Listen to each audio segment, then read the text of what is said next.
नमस्कार नाशिककरांनो, नाशिकमध्ये एक नवीन आयटम फ्रॉड किंवा गेम चालू झालेला आहे. हे हा व्हिडिओ बघा. याच्यामध्ये बाबा हे लोक काय करतात, नाशिकमध्ये खूप वाढले. सिंहस्थ कुंभमेळा येणार आहे, साधू संत लोक येणार आहे, पण हे जे भगव्या कपड्यात फिरणारे नाही, साधू संत बिंत काही नाही. हे लोकांना बोलवतात, त्यांना नाव विचारता, वडिलांचं नाव, आईचं नाव, असं तसं, मग आम्ही आलोय, आम्हाला जेवायला द्या. बरं, एखाद्या साधू संतांना जेवू बिवू घातलं ते ठीक आहे, पुण्याची गोष्ट आहे, पण जेवणाबरोबर यांना पैसे पण पाहिजे असतात. आणि आपण ज्यावेळेस त्यांना ऑफर करतो की ठीक आहे तुम्हाला जेवू घालतो किंवा जेवायची व्यवस्था करतो, त्यावेळेस त्यांना जेवणापेक्षा पैशात जास्त इंटरेस्ट असतो. आणि त्या पैशाचा उपयोग ते काय करतील, चांगल्या गोष्टीला करता, वाईट गोष्टीला करतायत, याचा काहीही नेम नाही.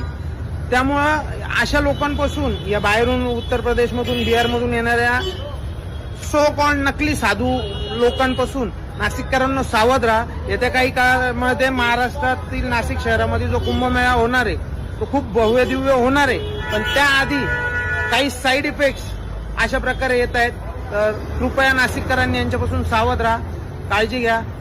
जय हिंद, जय महाराष्ट्र.